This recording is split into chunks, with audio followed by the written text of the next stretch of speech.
സുരക്ഷാ fuse. Bulb പ്രകാശിക്കുന്നത് കണ്ടില്ലേ?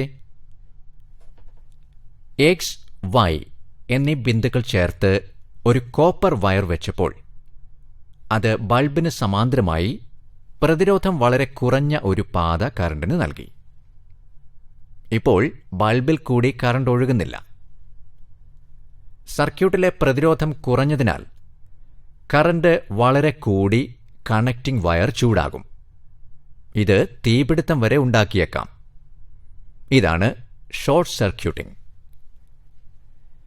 ഇവിടെ കാണുന്നതുപോലെ മൾട്ടിപിൻ സോക്കറ്റുകൾ ഉപയോഗിച്ചോ മറ്റു രീതിയിലോ ക്രമത്തിലധികം ഉപകരണങ്ങൾ സർക്യൂട്ടിൽ ഘടിപ്പിച്ചാൽ കറണ്ട് ക്രമാതീതമായി കൂടും.